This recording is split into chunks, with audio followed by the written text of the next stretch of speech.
आज की इस मूवी में हम देखेंगे कि एक बिजनेस डील के चलते अपने ही खड़ूस बॉस के शादी के प्रपोजल को ना चाहते हुए भी एक्सेप्ट करना पड़ा और उसे सबके सामने किस भी करना पड़ा। और भी कई सारे ट्विस्ट इस मूवी में आते हैं। मूवी की शुरुआत में हमें अपनी मेन कैरेक्टर दिखाई जाती है जिसका नाम मार्गरेट है। वो एक बुक कंपनी की एडिटर है और साथ ही उसका असिस्टेंट जिसका नाम एंड्रयू है। एंड्रयू आज उठने में लेट हो गया है, इसलिए वो जल्दी जल्दी तैयार होकर अपने खड़ूस बॉस के आने से पहले ही ऑफिस पहुंच गया।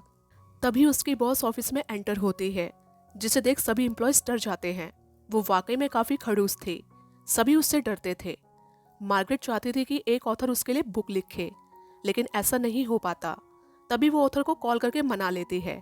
वो अपने असिस्टेंट एंड्रयू के साथ अपने एम्प्लॉय के कैबिन में जाती है, क्योंकि एडिटर को मनाने का काम इसी का था, जो कि मार्गरेट को करना पड़ा। मार्गरेट को पता चलता है कि उसने इस काम के लिए ट्राई भी नहीं किया था। इस बात से वो काफी गुस्सा थी और उसे जॉब से निकाल देती है। जाते जाते वो एम्प्लॉय मार्गरेट को गालियां देता है।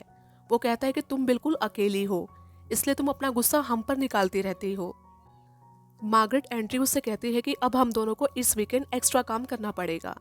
इससे एंड्रयू थोड़ा दुखी होता है, क्योंकि वो इस वीकेंड अपनी ग्रैंड मदर के 90th बर्थडे पर जाने वाला होता है, लेकिन उसे अपना प्लान कैंसिल करना पड़ता है। मार्गरेट के बॉस उसे बुलाते हैं। वो कहते हैं कि हमें इमिग्रेशन से कॉल आया था, तुम्हें तुम्हारी कंट्री वापस भेजा जा रहा है, जिस वजह से तुम अब इस कंपनी में जॉब नहीं कर पाओगी। तभी एंड्रयू मार्गरेट से कुछ पूछने आता है। उसे देख मार्गरेट को एक आइडिया आता है कि अगर वो एंड्रयू से शादी कर ले तो यहाँ की सिटीजन बन जाएगी। तो वो अपने बॉस से कहती है कि मैं आपको एक गुड न्यूज़ बताना चाहती हूँ, मैं और एंड्रयू शादी कर रहे हैं। इतने टाइम से साथ काम करके हमें प्यार हो गया है। एंड्रयू ये सब सुनकर शॉक हो जाता है, लेकिन एंड्रयू मार्गरेट के खिलाफ नहीं जा सकता था, इसलिए उसकी हाँ में हाँ मिलाई जा रहा था। बॉस मार्गरेट को देखकर समझ जाते हैं कि वो झूठ बोल रही है। बॉस कहते हैं कि बस इन सबको लीगल कर देना। जब इस सब के बारे में ऑफिस में सबको पता चला तो उन सभी को एंड्रयू के लिए बुरा लगता है कि अब मार्गरेट उसका जीना मुश्किल कर देगी। मार्गरेट एंड्रयू से बोलती है कि अगर तुम मुझसे शादी नहीं करोगे तो कभी एडिटर नहीं बन पाओगे, हम जल्दी ही डाइवोर्स ले लेंगे। अभी दोनों इमिग्रेशन ऑफिस जाते हैं गिलबर्ट को इन्फॉर्म करने की हम दोनों शादी कर रहे हैं, लेकिन जिस एम्प्लॉय को मार्गरेट ने जॉब से निकाला था उसने पहले ही गिलबर्ट को कॉल कर दिया था कि दोनों फेक शादी कर रहे हैं। वो उनसे इस बारे में पूछता है तो मार्गरेट कहती है कि ऐसा कुछ भी नहीं है, हम साथ काम करते हैं, इसी बीच हमें प्यार हो गया है। गिलबर्ट उन पर विश्वास नहीं कर रहा था। वो कहता है कि हम तुम्हारा इस वीकेंड इंटरव्यू लेंगे, अगर तुम्हें अपने अपने पार्टनर के बारे में जानकारी नहीं होगी तो एंड्रयू को जेल होगी और तुम्हें तुम्हारी कंट्री वापस भेज दिया जाएगा। गिलबर्ट दोबारा एंड्रयू से सच पूछता है, लेकिन एंड्रयू कुछ जवाब नहीं देता। वो कहता है कि क्या तुम दोनों के पेरेंट्स को इस बारे में मालूम है। मार्गरेट कहती है कि मेरे पेरेंट्स ही नहीं हैं, इसलिए हम दोनों एंड्रयू के पेरेंट्स के घर इस वीकेंड जा रहे हैं। बाहर आकर एंड्रयू मार्गरेट से बोलता है कि मैं तुम्हारे लिए अपनी पूरी लाइफ दांव पर लगा रहा हूँ, इसके लिए तुम्हें मेरा प्रमोशन करना पड़ेगा। अब मैं तुम्हारा असिस्टेंट नहीं हूँ। वो मार्गरेट को अपने घुटनों के बल उसे प्रपोज करने के लिए बोलता है। मार्गरेट के पास इसके अलावा और कोई चारा नहीं था, इसलिए वो घुटनों पर बैठकर उसे प्रपोज करती है। इंटरव्यू में जो जो क्वेश्चन पूछे जाने वाले थे एंड्रयू को सब पता था, लेकिन मार्गरेट को एंड्रयू के बारे में कुछ भी नहीं पता था। एंड्रयू के टाउन में पहुंचने पर उसकी मॉम और ग्रैंडमा उन्हें एयरपोर्ट पिक करने आए थे। वो दोनों एंड्रयू को देखकर काफी खुश थे। एंड्रयू को अपने पापा से हर वक्त झगड़ा होता रहता था, इसलिए वो उसे पिक करने नहीं आए थे। टाउन से गुजरते वक्त मार्गरेट देखती है कि सभी शॉप्स पर पैक्सटन लिखा हुआ था। ये पूरा टाउन एंड्रयू की फैमिली चलाती थी। मार्गरेट को ये जानकर हैरानी होती है कि एंड्रयू इतना अमीर है। फिर वो लोग एक बोट पर बैठकर एक आइलैंड पर जाते हैं जहां एंड्रयू का घर था। मार्गरेट को पानी से डर लग रहा था, तो वो लाइफ जैकेट पहनकर बैठी थी। वहां पहुंचकर मार्गरेट एंड्रयू से पूछती है कि तुम इतने अमीर हो, तुमने मुझे बताया क्यों नहीं। एंड्रयू कहता है कि मैं नहीं, मेरे पेरेंट्स अमीर हैं। जब ये लोग घर पहुंचते हैं तो इनके लिए एक पार्टी रखी गई थी। एंड्रयू मार्गरेट को अपने डैड से मिलवाता है। एंड्रयू के डैड मार्गरेट से कहते हैं कि मुझे तुम लोगों का काम बिल्कुल भी पसंद नहीं है, इसलिए मुझे एंड्रयू का अपने पैशन के लिए घर छोड़ना अच्छा नहीं लगा। उसके डैड उससे कहते हैं कि तुम प्रमोशन के लिए अपने ही बॉस को डेट कर रहे हो। इसी बात पर दोनों बाप बेटों का फिर से झगड़ा होने लगता है। फिर एंड्रयू सबके सामने कहता है कि हम दोनों शादी करने वाले हैं। ये सुनकर सभी खुश हो जाते हैं। एंड्रयू की ग्रैंड मदर पूछती है कि तुमने मार्गरेट को प्रपोज कैसे किया। एंड्रयू कहता है कि ये सब मार्गरेट ही आपको बताएगी। मार्गरेट ऐसे ही कोई झूठी कहानी बनाकर उन्हें सुनाने लगती है। तभी सब लोग उन्हें किस करने के लिए बोलते हैं। एंड्रयू मार्गरेट के हाथों में किस करता है। तभी सबके ज़्यादा जोर देने पर वो दोनों किस करते हैं। ये एक्सपीरियंस उन दोनों के लिए काफ़ी अजीब था। जब वो दोनों घर वापस आते हैं तो उनकी ग्रैंड मदर उन्हें ओढ़ने के लिए एक ब्लैंकेट देती है। वो कहती है कि इसे ओढ़ने से जल्दी बच्चे होते हैं। ये सुनकर एंड्रयू डरकर उस ब्लैंकेट को दूर फेंक देता है। रूम में एक बेड होने की वजह से एंड्रयू को नीचे ही सोना पड़ता है। सुबह एंड्रयू अपने डैड से मिलता है। वो कहते हैं कि कल मैंने जो कुछ भी किया मैं उसके लिए माफ़ी मांगता हूँ। मैंने इतनी मुश्किल से इस बिजनेस को खड़ा किया है और तुम इसे संभाल ही नहीं रहे हो। एंड्रयू कहता है कि मैं अपना पैशन फॉलो कर रहा हूँ। डैड को ये सब समझ नहीं आता। उन दोनों में फिर से झगड़ा होने लगता है। इधर एंड्रयू की ग्रैंड माँ और मॉम मार्गरेट को एक पार्टी में लेकर जाते हैं। तभी मार्गरेट की मुलाकात एंड्रयू की एक्स गर्लफ्रेंड से होती है। तो मार्गरेट उससे पूछती है कि तुम्हारा और एंड्रयू का ब्रेकअप कैसे हुआ। उसकी एक्स गर्लफ्रेंड बताती है कि हम दोनों स्कूल टाइम में एक दूसरे को डेट कर रहे थे, लेकिन एंड्रयू को अपना पैशन फॉलो करना था और न्यूयॉर्क सेटल होना था और वो चाहता था कि मैं भी उसके साथ जाऊं, पर मैं अपनी फैमिली को छोड़कर नहीं जाना चाहती थी।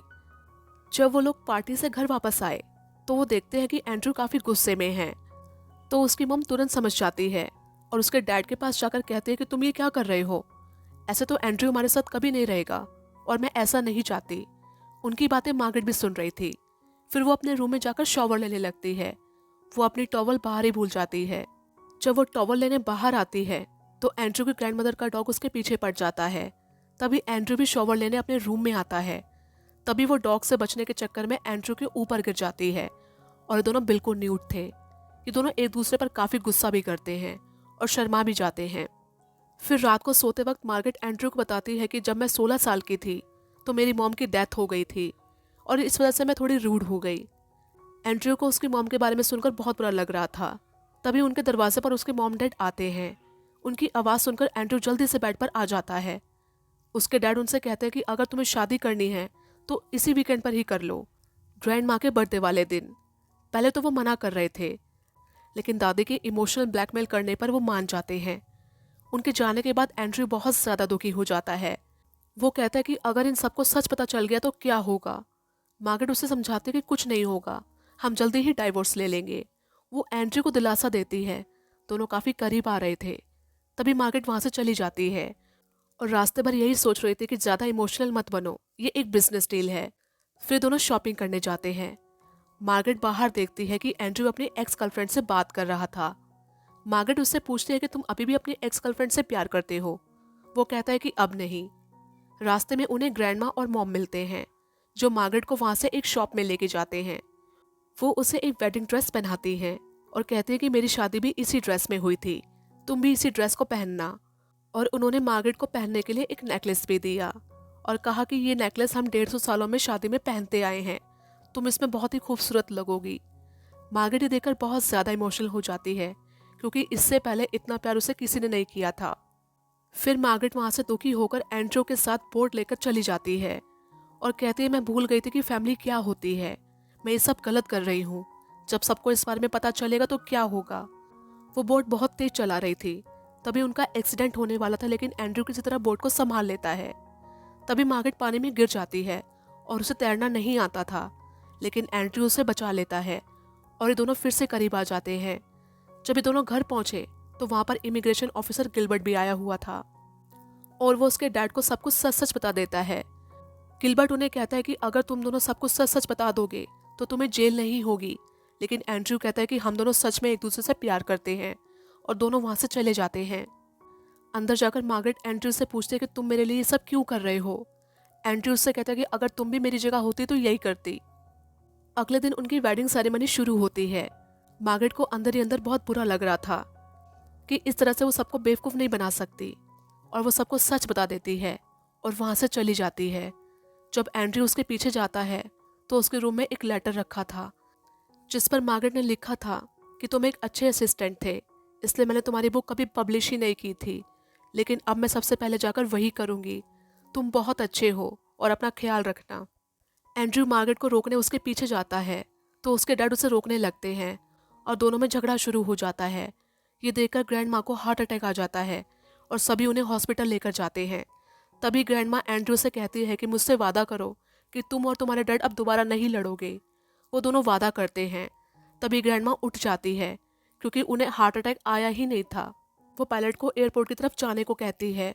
जब ये एयरपोर्ट पहुंचे तो मार्गरेट का प्लेन वहां से जा चुका था। ग्रैंडमा और मॉम को बहुत बुरा लगता है, तो उसके डैड पूछते हैं कि ये सब क्या हो रहा है।